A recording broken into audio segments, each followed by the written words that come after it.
ಈಗಿನ ದಿನಮಾನದೊಳಗ Young generation 4 ಹಿಂದ ಬೆನ್ ಹತ್ತಿ 4 ವಿಷಯದ ಹಿಂದ ಬೆನ್ ಹತ್ತಿ ತಮ್ಮ ಪ್ರೋಗ್ರೆಸ್ ಸಕ್ಸಸ್ ಹೆಲ್ತ್ ಎಲ್ಲಾನು ಕಳ್ಕೊಳಕತ್ತಾರ.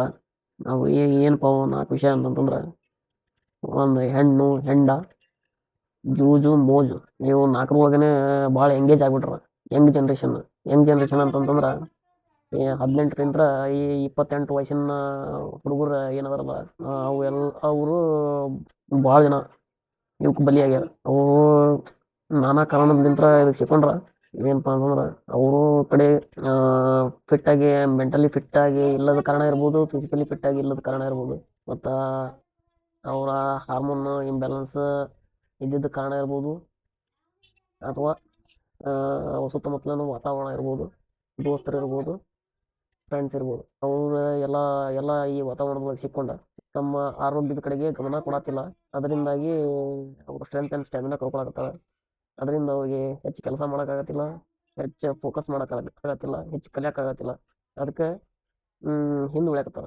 ಅದಕ್ಕೆ ನಮ್ದು ಏನು ಪ್ರಯತ್ನಪ್ಪ ಅಂತಂತಂದ್ರೆ ಎಲ್ಲ ಹುಡುಗರು, ಎಲ್ಲ ಯಂಗ್ ಜನ್ರೇಷನ್ ಹುಡುಗರು, ಆ್ಯಕ್ಚುಲಿ ಯಂಗ್ ಜನ್ರೇಷನ್ ಅಂತಂದ್ರೆ ಎಲ್ಲರೂ ಆ್ಯಕ್ಚುಲಿ ಫಿಟ್ ಆಗಿರ್ಬೇಕು. ಎಸ್ಪೆಷಲಿ ಯಂಗ್ ಜನ್ರೇಷನ್ ಹುಡುಗರು ತಮ್ಮ ಆರೋಗ್ಯನ ಭಾಳ ಕಾಪಾಡ್ಕೋಬೇಕು. ಮೆಂಟಲ್ ಹೆಲ್ತ್, ಫಿಸಿಕಲ್ ಹೆಲ್ತ್ ಎರಡೂ ಭಾಳ ಫಿಟ್ಟಾಗಿ ಇಟ್ಕೋಬೇಕು. ಯಾಕಂದ್ರೆ ಆಲ್ಮೋಸ್ಟ್ ಆಲ್ ನಮ್ಮ ಇಂಡಿಯಾದೊಳಗೆ ಯಂಗ್ ಜನ್ರೇಷನ್ನೇ ಭಾಳ ಇರೋದು. ಅವರು ಕರೆಕ್ಟಾಗಿ ಕಲಿತು ಕರೆಕ್ಟ್ ಕೆಲಸ ಮಾಡಿ ಎಲ್ಲ ಕರೆಕ್ಟಾಗಿ ಮಾಡಿದ್ರು ಅಂತಂತಂದ್ರೆ ಇಂಡಿಯಾ ಭಾಳ ಡೆವಲಪ್ ಆಕೈತಿ.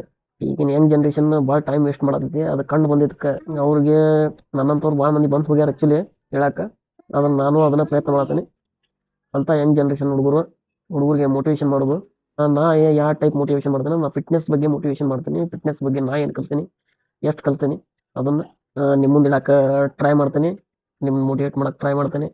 ಎಲ್ಲರೂ ಕನ್ಸಿಸ್ಟೆಂಟಾಗಿ ವರ್ಕ್ ಮಾಡಿರಿ, ಹಾರ್ಡ್ ವರ್ಕ್ ಮಾಡಿರಿ, ಹೊಸ ಕಲೀರಿ, ದುಶ್ಚಟಕ್ಕೆ ಬಲಿ ಆಗ್ಬೇಡ್ರಿ.